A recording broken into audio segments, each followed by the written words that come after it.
The morning sun cast long shadows across the abandoned interstate as Marcus Thompson adjusted his rifle scope, watching the Horde stumble through the skeletal remains of what used to be downtown Atlanta. 3 months had passed since the outbreak began, and the once bustling metropolis now served as a feeding ground for the undead. From his perch atop an overturned semi-trailer, Marcus counted at least 200 zombies wandering aimlessly between rusted vehicles and debris-filled streets. His weathered hands gripped the weapon tighter as he spotted movement in a building across the highway. Survivors, possibly the group they'd been searching for. "Riley, you seeing this?" Marcus whispered into his radio, keeping his voice barely audible. The static crackled before Riley Jackson's voice came through, tension evident in her tone. "Copy that, boss. Got eyes on the building too. Looks like they're trying to signal us with that mirror." Riley had been Marcus's second-in-command since their military unit had been overrun during the initial chaos. Her sniper training and quick thinking had saved their small group countless times, earning her the respect of every survivor in their makeshift family. Down below, the zombies continued their eternal march, their decaying bodies creating a grotesque parade of horror. Some still wore remnants of their former lives, business suits hanging in tatters, nurse scrubs stained with dried blood, children's clothing that spoke of innocence lost forever. The virus had shown no mercy, transforming teachers, doctors, parents, and children into mindless predators driven by an insatiable hunger for human flesh. The CDC's last broadcast had estimated that 80% of the population had succumbed within the first week, leaving small pockets of survivors scattered across the continent like islands in an ocean of death. Marcus had witnessed the collapse firsthand from Fort Benning, where he'd been stationed as a drill sergeant. The base had held out longer than most civilian areas, but even their military might couldn't stop the inevitable. When the fences finally fell and the infected overran their positions, Marcus had managed to evacuate 17 soldiers and civilians. Now, only 8 remained in their group, each day a constant struggle between hope and despair. The signal from the building came again, 3 quick flashes of reflected sunlight followed by 2 long ones. It was the code they'd been broadcasting on emergency frequencies for weeks, a desperate attempt to locate other survivor groups and establish some form of communication network. Marcus felt his heart rate increase as he realized this might be their first successful contact with outsiders since they'd left the ruins of Columbus 2 weeks ago. "Tommy, you getting this?" Marcus called softly to Thomas Mitchell, their electronics specialist who'd been a ham radio operator before the world ended. Tommy's voice came through with excitement barely contained. "Loud and clear, Marcus. They're using our frequency pattern. This is legit." The young man had proven invaluable in maintaining their equipment and establishing communication protocols, his technical skills complementing their survival instincts perfectly. Behind them, the rest of their group remained hidden in the concrete drainage tunnel they'd claimed as temporary shelter. Dr. Elizabeth Hayes, formerly of Atlanta General Hospital, was tending to old Bill Morrison's infected leg wound, not zombie-infected, thankfully, but bad enough to slow them down and attract unwanted attention. Jessica Rivera kept watch over the tunnel entrance, her machete within easy reach, while her 12-year-old brother Diego slept fitfully against the cold concrete wall. The boy had lost his parents during the evacuation of their hometown, and Jessica had appointed herself as his guardian, displaying a fierce protectiveness that reminded Marcus of a mother bear defending her cub. The zombies below began to shift restlessly, some raising their decomposing heads as if sensing something in the air. Marcus held his breath, knowing that even the slightest sound could trigger a feeding frenzy that would bring hundreds of infected swarming toward their position. The creatures' hearing had somehow become more acute after death, compensating for their deteriorating eyesight and creating an additional challenge for any survivors trying to move through their territory. Another flash from the building, this time accompanied by what appeared to be a small white cloth being waved from a broken window on the 3rd floor. Marcus could make out at least 3 figures moving inside, possibly more. The question now was how to establish contact without alerting the massive horde that stood between them. Getting across that zombie-filled highway would require careful planning, perfect timing, and more than a little luck, commodities that had become increasingly scarce in their new reality. As Marcus studied the terrain, mapping out potential routes and escape paths, he couldn't shake the feeling that this encounter would change everything for their group.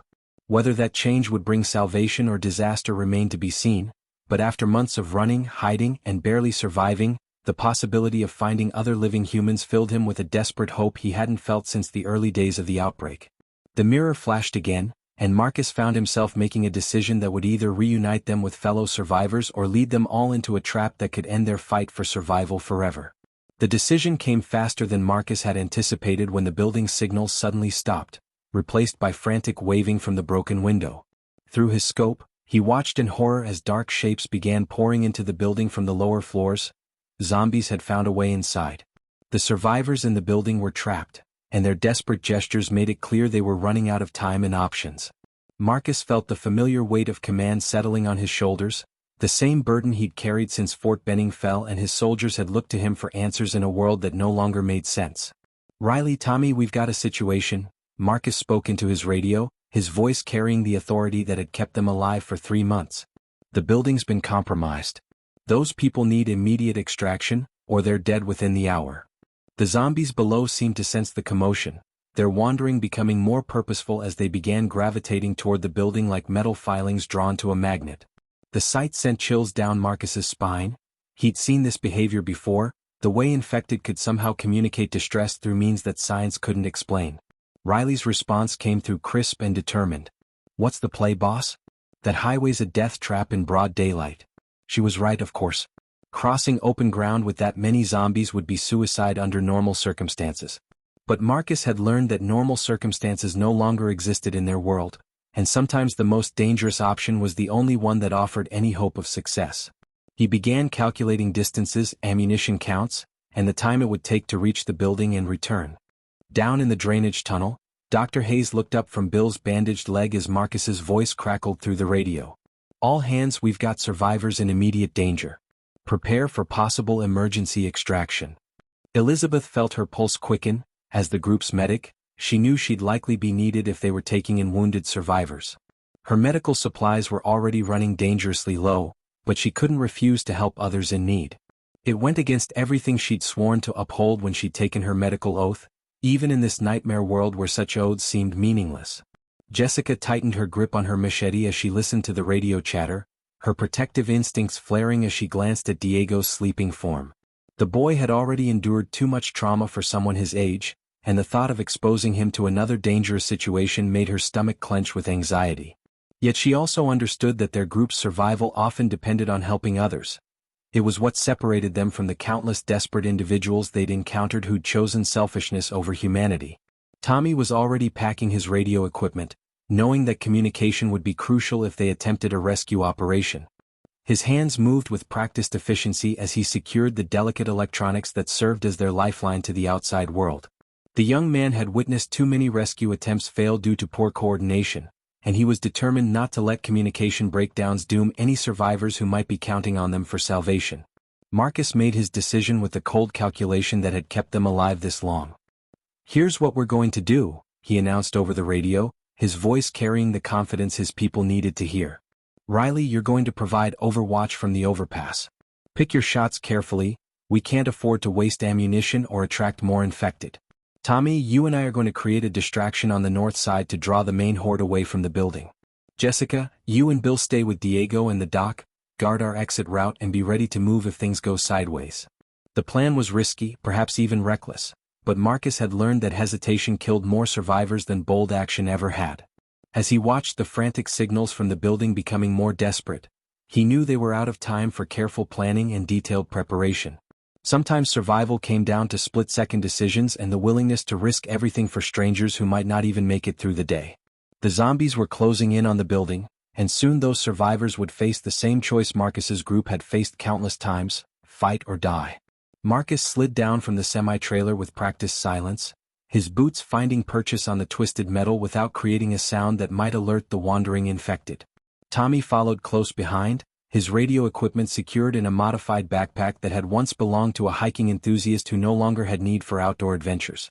The two men moved like shadows through the debris field, using abandoned vehicles and concrete barriers as cover while they positioned themselves for the most dangerous gamble of their lives. Riley had already taken her position on the overpass, her sniper rifle trained on the mass of zombies surrounding the building. Through her scope, she could see the creatures pressing against the lower floors, their decaying hands clawing at boarded windows and barricaded doors. The survivors inside had done a decent job of fortifying their position, but Riley could tell it wouldn't hold much longer. The infected had an endless patience that living humans simply couldn't match. They would pound against those barriers until something gave way. From her elevated position, Riley could also see what Marcus and Tommy couldn't from ground level. The building wasn't just under siege from the front. Infected were streaming in through what appeared to be a collapsed section of the rear wall. The survivors were trapped in a shrinking pocket of safety, with zombies approaching from multiple directions. She keyed her radio with growing urgency. "Marcus, you need to know they've got infected coming in from the back. These people are running out of real estate fast." The news hit Marcus like a physical blow, but he pushed down the despair that threatened to cloud his judgment. 3 months of survival had taught him that giving up was the fastest way to join the ranks of the undead. He signaled to Tommy, who was already preparing the distraction device they'd cobbled together from salvaged car parts and explosive materials. It wasn't sophisticated, but it would create enough noise and chaos to draw the infected away from the building, assuming it worked as planned and didn't simply attract every zombie in a 5-mile radius. Inside the building, Amanda Foster pressed herself against the window frame, trying to get a clear view of the people who'd been signaling them. Behind her, 3 other survivors huddled in what had once been a law office, their faces etched with the same desperate hope and terror that Amanda felt coursing through her veins. Michael Barnes, a former construction worker, was doing his best to reinforce their makeshift barricades with office furniture and anything else he could find. His daughter Katie, barely 16, sat clutching a baseball bat with white knuckles, while their newest member, an elderly man named Frank Peterson, wheezed softly in the corner. "They're still out there," Amanda whispered to the others, her voice barely audible above the constant moaning and scratching from below. "I think they're planning something." She'd been a project manager before the outbreak, skilled at coordinating complex operations and reading people's intentions. Those skills had kept their small group alive for weeks, but she could feel their luck running out as the infected pressed closer to their position. The sound of splintering wood echoed through the building as one of their barricades finally gave way on the floor below. Michael immediately moved to the stairwell, gripping his crowbar with both hands as the unmistakable shuffle of zombie feet grew louder. "Amanda, we need to move now," he called back, his voice tight with controlled panic. "They're through the lobby barriers." Katie whimpered softly, pressing closer to her father as the reality of their situation became undeniably clear. They were 3 floors up with nowhere to run, surrounded by creatures that would never tire, never give up, and never show mercy. The teenage girl had watched her mother fall to the infected during their escape from suburbia, and the memory of that loss threatened to paralyze her with fear. Only her father's steady presence kept her from completely breaking down. Frank struggled to his feet, his arthritis making movement painful but his determination overriding physical discomfort. The retired veteran had survived Korea and Vietnam, and he wasn't about to let a bunch of walking corpses end his story without a fight. "If we're going to make a stand, we do it together," he said firmly, producing a pistol from his jacket with hands that shook only slightly. "These things took my grandson, but they won't take us without a cost." Outside, Marcus's distraction device detonated with a thunderous roar that shattered windows for blocks and sent every zombie in the immediate area lurching toward the sound. Car alarms began wailing in a discordant symphony of mechanical distress, adding to the cacophony that would hopefully buy them the time they desperately needed. Through the chaos, Marcus and Tommy began their sprint toward the building, knowing that their window of opportunity would be measured in minutes rather than hours. The explosion had worked better than Marcus had dared hope. Nearly 2/3 of the zombie horde stumbled away from the building, drawn by the irresistible call of noise and potential prey. But even with the reduced numbers, dozens of infected remained, clawing at the building's exterior with renewed frenzy as if sensing that their quarry was close to escaping. Marcus counted at least 30 zombies still blocking their path, their rotting forms swaying between the abandoned cars that littered the street like an automotive graveyard. Riley's rifle cracked from the overpass, the sound barely audible over the chaos below. Her first shot took down a zombie wearing the tattered remains of a police uniform, its skull exploding in a spray of dark fluid that painted the asphalt beneath. She worked the bolt with mechanical precision, years of military training taking over as she picked her targets with deadly efficiency. Each shot had to count. Their ammunition supplies couldn't sustain a prolonged firefight, and every bullet spent here was one less for future encounters. Tommy clutched his makeshift club, fashioned from a tire iron and wrapped with barbed wire they'd salvaged from a construction site. Despite his technical expertise, he'd never been much of a fighter before the outbreak, but 3 months of survival had taught him that everyone had to contribute to the group's defense. His hands trembled slightly as they approached the building, but his resolve remained firm. These people needed help, and abandoning them wasn't an option his conscience could bear. Inside the building, Amanda heard the explosion and felt a surge of hope mixed with terror. The sound had drawn away many of the zombies that had been pressing against their defenses, but it had also announced to every infected creature in the area that something significant was happening. She peered through the cracked window and saw two figures moving through the chaos below, dodging between abandoned vehicles as they fought their way toward the building entrance. "Michael, they're coming for us," Amanda called out, her voice carrying both excitement and fear. "There are people down there trying to reach us." Michael left his position at the stairwell long enough to glance out the window, his weathered face breaking into the first genuine smile he'd worn in weeks. The sight of other living humans, people willing to risk their lives for strangers, reminded him that humanity hadn't been completely lost to the plague that had consumed their world. Katie pressed against the window beside Amanda, her young eyes wide with disbelief. "Dad, are we really going to get out of here?" she whispered, hardly daring to voice the hope that had been slowly dying in her heart. Michael put his arm around his daughter's shoulders, pulling her close as he watched the rescue attempt unfold below. "Maybe, sweetheart. Maybe we are." Frank positioned himself at the top of the stairwell, his pistol aimed down into the darkness where the sounds of approaching zombies grew steadily louder. The old veteran could hear them climbing the stairs, their feet dragging against concrete as they followed the scent of living flesh. His finger tightened on the trigger as the first shadowy form appeared in his sights, a woman in a nurse's uniform, her face a mask of decay and hunger. The pistol barked once, twice, 3 times as Frank methodically eliminated the infected climbing toward their position. Each muzzle flash illuminated the stairwell like lightning, revealing more zombies pressing behind the ones he'd dropped. "They're still coming," he called back to the others, his voice steady despite the dire circumstances. "Whatever's happening down there, it better happen fast." Marcus reached the building first, slamming his shoulder against the heavy glass doors that the survivors had barricaded from the inside. The makeshift barrier held firm, constructed from desks and filing cabinets that had been wedged against the entrance with desperate ingenuity. Behind the glass, he could see the lobby filled with overturned furniture and scattered debris, evidence of the fierce battle the survivors had fought to keep the infected at bay. "We're here to help," Marcus shouted through the glass, hoping his voice would carry to whoever was inside. "U.S. Army Friendly Forces." Tommy arrived seconds later, immediately setting up a defensive perimeter as more zombies began to notice their presence. The distraction was wearing off, and infected were starting to wander back toward the building, drawn by the sound of Marcus pounding on the doors. A zombie in a delivery uniform lurched around the corner of a nearby van, its jaw hanging at an impossible angle as it fixed its clouded eyes on Tommy. The young man swung his improvised club with desperate strength, the barbed wire tearing through rotted flesh as the creature's skull caved in with a wet crunch. Black blood splattered across his face, but he managed to keep his footing as another infected stumbled toward him from the opposite direction. Riley's voice crackled through their radios with urgent intensity. "Marcus, you've got more company coming from the east. Looks like about 15 infected, moving your way fast. Whatever you're going to do, you need to do it now." The sniper continued to pick off zombies when she had clear shots, but she couldn't eliminate all the threats approaching their position. Inside the building, Amanda heard Marcus's shouts and felt tears of relief streaming down her face. After weeks of isolation and terror, help had finally arrived. She turned to Michael with desperate urgency. "We have to get this barricade down. They can't get in with all this furniture blocking the door." Michael nodded grimly, knowing that removing their defenses would leave them vulnerable if the rescue attempt failed, but understanding that it was their only chance at survival. The sound of furniture scraping against marble floors echoed through the lobby as Michael and Amanda worked frantically to dismantle their carefully constructed barrier. Each desk and filing cabinet they moved felt like removing a piece of armor, leaving them increasingly exposed to the infected that might still be lurking in the building's lower levels.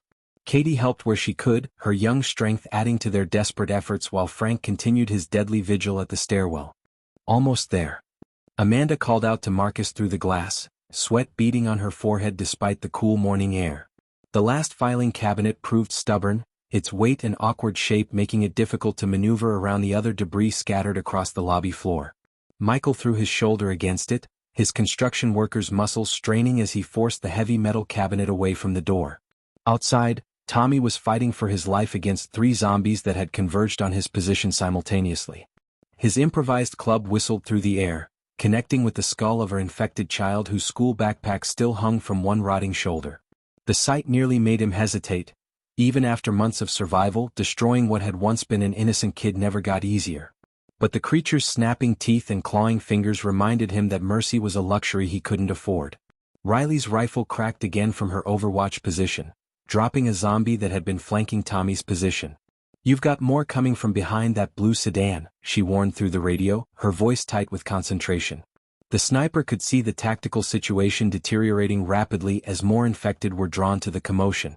Their window of opportunity was closing faster than she'd anticipated. Marcus heard the sound of the barricade coming down and felt a surge of relief, but it was tempered by the growing number of zombies converging on their position. An infected woman in a torn wedding dress stumbled toward him, her veil trailing behind her like a banner of lost dreams. Marcus put her down with a precise shot to the head, but the sound of his rifle would only attract more attention they couldn't afford. The glass doors finally swung open, and Marcus found himself face to face with Amanda Foster. Despite the grime and exhaustion that marked her features, he could see the intelligence and determination that had kept her group alive for so long. "How many survivors?" he asked quickly, his military training focused on the essential information needed for extraction. "For total," Amanda replied breathlessly. "Michael and his daughter Katie, plus Frank. He's an older gentleman who's been holding off infected on the stairwell." As if summoned by her words, Frank's pistol barked twice more from somewhere above them, followed by the distinctive sound of bodies hitting concrete steps. The old veteran was buying them precious time, but Marcus could tell from the increasing frequency of gunshots that he was running out of ammunition. "We need to move now," Marcus declared, shouldering his rifle and drawing his sidearm for close quarters combat. "Tommy, fall back to the entrance. We're extracting in 60 seconds. The young technician acknowledged with a grunt, using his club to drive back another zombie while retreating toward the building. Black blood covered his clothes and hands, making him look like he'd crawled out of a horror movie. Michael appeared in the lobby carrying Katie, who clutched her baseball bat with white knuckles. The teenager's eyes were wide with fear, but Marcus could see the same steely determination in her gaze that he'd witnessed in other young survivors. The outbreak had forced children to grow up fast, stripping away innocence and replacing it with the harsh realities of a world where weakness meant death. "Frank's still upstairs," Michael called out as they reached the entrance. "He won't leave without us, but those things are getting closer." The sound of gunfire from above had slowed, suggesting that the old veteran was down to his last few rounds. Marcus made a split-second decision that would haunt him regardless of the outcome. They couldn't wait for Frank without risking everyone's lives. "Amanda, take Katie and follow Tommy back to our position," Marcus ordered, his command voice cutting through the chaos. "Michael, you're with me. We get Frank and then we all move together." It wasn't the safest plan, but it was the only one that didn't involve abandoning a member of their group. Marcus had lost too many good people already to start making those kinds of calculations now. Riley's voice crackled through the radio with increasing urgency. "Marcus, you've got a problem. Big group of infected coming up the street, maybe 40 or 50. They'll be on top of you in less than 2 minutes." The sniper could see the approaching horde through her scope, a shambling mass of decay and hunger that would overwhelm their small group if they didn't extract immediately. Tommy led Amanda and Katie through the maze of abandoned vehicles, using the cover to mask their movement from the scattered zombies still wandering the area. The teenager stumbled once, her baseball bat clattering against a car bumper, and all three of them froze as several infected heads turned in their direction. Tommy raised his club, prepared to fight, but the zombies seemed confused by the multiple sources of noise and movement around them. Inside the building, Marcus and Michael raced up the stairwell, stepping over the bodies of zombies that Frank had eliminated during his desperate last stand. The old veteran was on the second-floor landing, his back against the wall and his empty pistol hanging loosely in his hands. Blood trickled from a gash on his forehead, but his eyes were alert and focused as he saw them approaching. "Thought you boys might need some help," Frank said with a weak smile, pushing himself away from the wall with visible effort. "Ran out of bullets about 30 seconds ago, but these things don't seem to know that yet." Several infected bodies lay at his feet, testament to his marksmanship and determination. Marcus felt a surge of respect for the elderly survivor who'd held the line when retreat would have been the easier option. Marcus quickly assessed Frank's condition, noting the head wound and the way the older man favored his left leg. "Can you move?" he asked, already knowing they had no choice but to try. Frank nodded grimly, accepting the spare pistol that Marcus pressed into his hands. "I've been moving for 73 years, son. Not about to stop now." The old veteran's determination was infectious, reminding Marcus why some people survived while others didn't. It wasn't always about strength or youth, but about the refusal to give up when everything seemed hopeless. The sound of moaning echoed up from the lower floors as more infected found their way into the building through the compromised rear entrance. Michael grabbed Frank's arm, supporting the older man as they began their descent toward the lobby. Each step down brought them closer to safety, but also closer to the growing number of zombies that were streaming into the building like water filling a sinking ship. Outside, Tommy had successfully guided Amanda and Katie to a defensive position behind an overturned delivery truck. Its cargo of office supplies spilled across the asphalt in a surreal display of normalcy amid chaos. Katie pressed close to Amanda, her baseball bat ready but her hands shaking with adrenaline and fear. The teenager had shown remarkable courage throughout their ordeal, but Tommy could see that she was reaching her breaking point. "They're coming out," Amanda whispered, pointing toward the building entrance where Marcus, Michael and Frank had just emerged. The three men moved as quickly as Frank's injured leg would allow, but Tommy could see that they wouldn't make it to cover before the approaching horde reached them. Riley's estimate of 40 to 50 zombies had been conservative. The actual number looked closer to 70, and they were moving with the inexorable persistence that made the infected so terrifying. Riley's rifle sang from the overpass, each shot carefully placed to clear a path through the densest concentrations of zombies. But even her expert marksmanship couldn't thin the horde fast enough to ensure a clean escape. "Marcus, you need to pick up the pace," she called through the radio, trying to keep the desperation out of her voice. "That crowd's going to be on top of you in 30 seconds. The approaching zombies represented every demographic that had once populated the city: business executives in expensive suits, construction workers still wearing hard hats, mothers pushing empty strollers, teenagers whose smartphones still hung from lanyards around their necks. The virus had been completely democratic in its destruction, claiming rich and poor, young and old, turning them all into mindless predators driven by an endless hunger for living flesh. Marcus made the tactical decision that would either save them all or doom them to a horrific death. "Everyone to the drainage tunnel now," he shouted, abandoning stealth for speed as their group broke from cover and sprinted toward their escape route. Frank struggled to keep up despite Michael's support, his wounded leg threatening to give out with each painful step. The old veteran's breathing was labored, but his grip on the borrowed pistol remained steady. Tommy fell back to provide rear guard, his improvised club singing through the air as he engaged the fastest zombies that had broken away from the main horde. An infected jogger, still wearing reflective running gear, lunged at him with surprising speed. Tommy barely managed to sidestep the attack, bringing his weapon down on the creature's skull with a sickening crunch that echoed off the surrounding buildings. Katie stumbled as they ran, her exhaustion finally catching up with her after weeks of survival stress.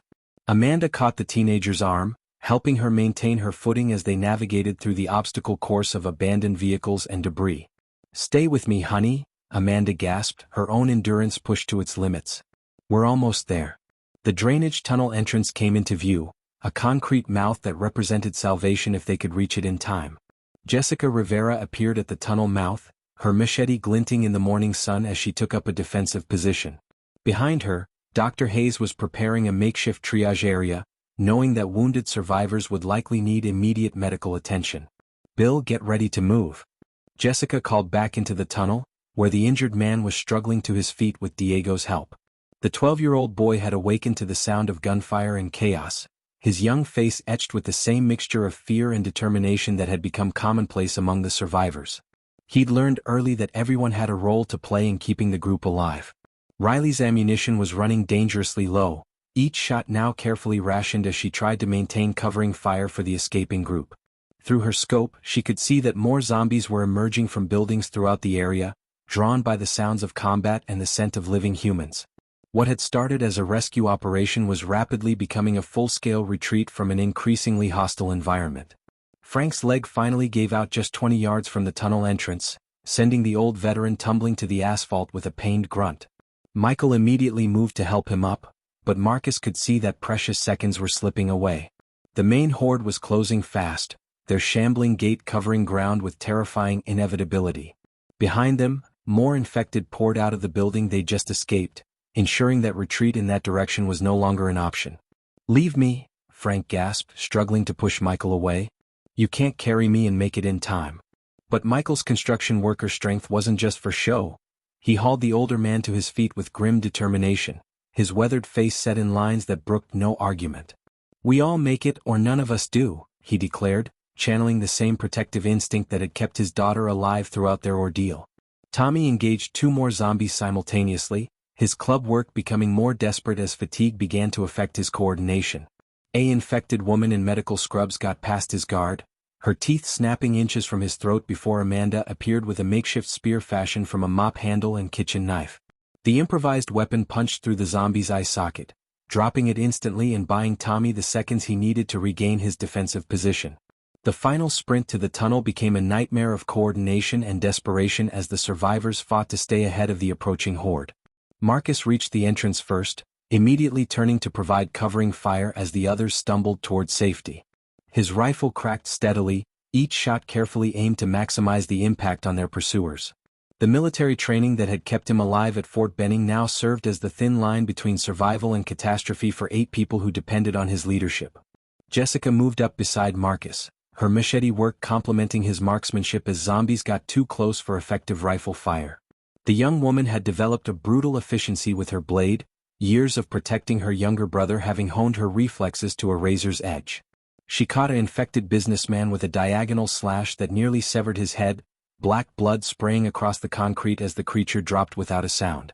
Dr. Hayes reached out from the tunnel entrance to help pull Frank inside as Michael practically carried the wounded veteran the final few yards. The elderly man's face was gray with pain and exhaustion, but his eyes remained alert and focused on the tactical situation developing around them. "Got any more of those explosives?" Frank gasped to Marcus between labored breaths. "Because we're going to need something big to stop what's coming." Riley's voice crackled through the radio with barely controlled panic. "Marcus, you've got problems. Big problems. There's another group of infected coming from the west. Looks like they were drawn by your distraction device. You're about to be caught between 2 hordes." Through her scope, the sniper could see the tactical nightmare developing below. The original horde was less than 50 yards from the tunnel entrance, while a second wave of zombies was approaching from the opposite direction, effectively cutting off any alternative escape routes. Tommy and Amanda reached the tunnel entrance together, both of them breathing hard and covered in zombie blood that wasn't their own. Katie collapsed against the tunnel wall the moment she was inside, her teenage endurance finally pushed beyond its limits. Diego immediately moved to comfort her, the 12-year-old showing a maturity that no child should have to develop. "It's okay," he whispered to the older girl. "You're safe now. My sister won't let anything happen to you." The sound of Riley's rifle had slowed considerably, indicating that she was down to her last few rounds. Marcus knew they couldn't count on Overwatch support much longer, and the tunnel entrance was about to become a choke point that could either save them or trap them depending on how quickly they could seal it off. "Bill, how mobile are you?" Marcus called to the injured man deeper in the tunnel. "Mobile enough," Bill Morrison replied grimly, limping forward with a shotgun he'd kept hidden throughout their journey. The older man's leg wound was still healing, but his determination to contribute to the group's defense overrode his physical limitations. "These things took my grandson when the schools fell. I owe them some payback." Michael positioned himself at the tunnel entrance beside Marcus and Jessica, using his crowbar to devastating effect on any zombie that tried to force its way inside. His construction background had given him an intimate knowledge of structural engineering, and he was already eyeing the tunnel ceiling for potential collapse points that could seal the entrance if necessary. There, he pointed to a section where rusted rebar was visible through cracked concrete. "Hit that spot with enough force and we can bring down a barrier." The leading edge of the zombie horde reached the tunnel entrance like a wave of decay and hunger crashing against a seawall. The infected pressed forward with mindless persistence, their rotting hands clawing at the concrete as they tried to force their way inside. Marcus's rifle ran dry just as a zombie in a firefighter's uniform lunged at him, its helmet askew and its face a mask of putrefaction. Jessica's machete caught the infected firefighter in the neck, nearly decapitating it as she followed through with the swing that had become second nature after months of survival combat. But more zombies pressed forward to take its place, and the defenders found themselves being pushed back into the tunnel by sheer weight of numbers.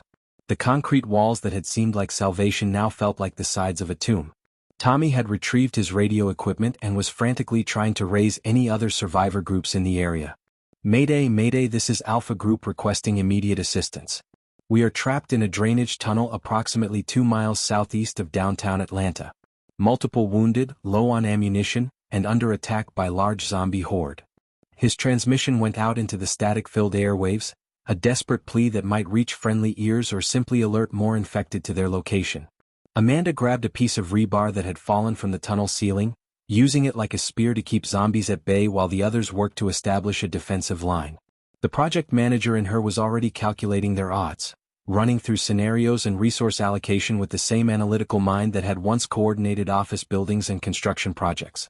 The numbers weren't encouraging. They had maybe 30 rounds of ammunition left between all their weapons, and the zombie horde showed no signs of thinning out.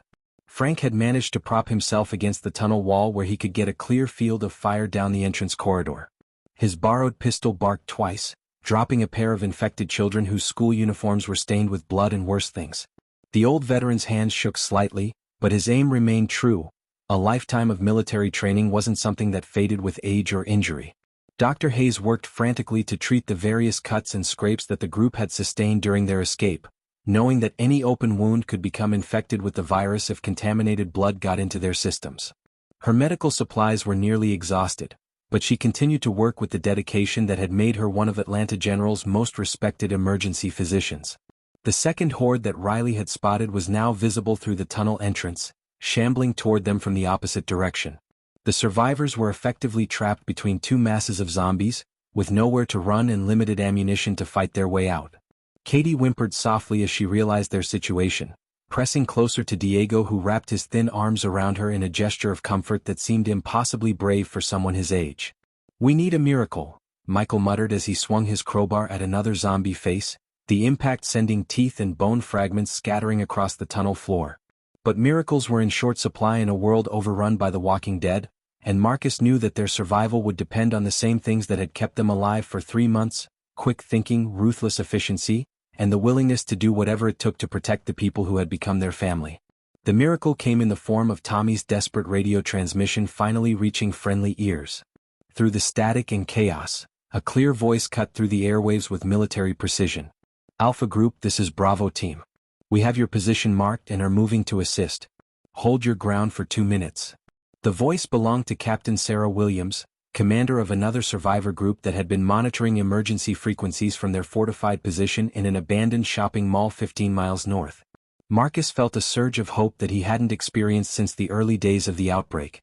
"Bravo Team, this is Alpha Group Leader. We are trapped in drainage tunnel with approximately 100 infected converging on our position. We have wounded and are critically low on ammunition. Whatever you're planning, we need it now." His voice carried the calm authority of a career soldier, but everyone in the tunnel could hear the underlying desperation.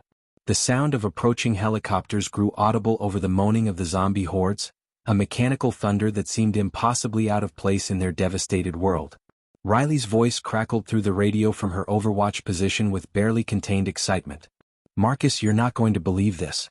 I've got eyes on 2 military choppers incoming from the northeast. Looks like Blackhawks, and they're armed for bear." Captain Williams' team had been a mobile quick reaction force, using helicopters to evacuate survivors and establish safe zones throughout the region. They'd heard Tommy's mayday and immediately diverted from their planned mission to assist the trapped group. Their arrival represented the first coordinated military response that any of the survivors had witnessed since the initial outbreak had overwhelmed government forces. The lead helicopter opened fire with mounted machine guns, the heavy caliber rounds tearing through the zombie hordes with devastating effectiveness. Infected bodies exploded in sprays of black blood and rotting flesh as the aircraft circled the tunnel entrance like mechanical angels of death. The sustained fire created gaps in the crowd that would allow for extraction, but the window of opportunity would be measured in minutes. "Alpha Group, prepare for immediate extraction," Captain Williams announced over the radio. "We're dropping fast ropes in 30 seconds. Wounded and children go first, then everyone else. Move fast, we can't maintain fire support indefinitely." The helicopters descended through the morning air like metallic salvation, their rotor wash scattering debris and zombie body parts across the landscape. Marcus immediately began organizing the evacuation with military efficiency that had been drilled into him through years of training. "Dr. Hayes, you're first up with Frank and Bill. Katie and Diego next, then Amanda. Michael, Tommy, Jessica, you're with me holding the perimeter until everyone else is clear." The plan was simple but effective, prioritizing the most vulnerable while ensuring adequate defensive coverage. Frank protested weakly as Dr. Hayes helped him toward the extraction point. "I can still fight," the old veteran insisted, but his pale complexion and labored breathing made it clear that he needed immediate medical attention. "Save your strength, soldier," Marcus replied with respect in his voice. "You've done your part and then some. Let us handle the rest." The fast ropes dropped from the hovering helicopters like lifelines to salvation, and Dr. Hayes began the delicate process of helping Frank up to the waiting aircraft. The old man's military training took over as he grabbed the rope with hands that still remembered how to rappel, though his wounded leg made the ascent painful and slow.